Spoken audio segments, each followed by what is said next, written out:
How to draw an isometric block. First, setting your canvas. Create a new layer and set it to drawing assist. Okay, start to draw a block.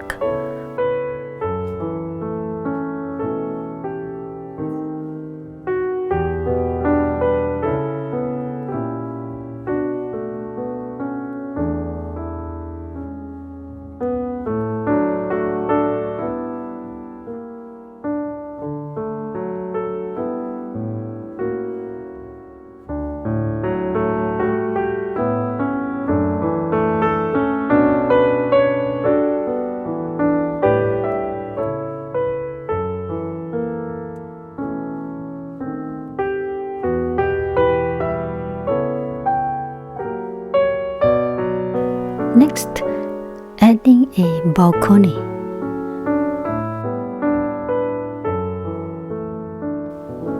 And then I'm drawing a door now. And next, I'm drawing a window.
It's done.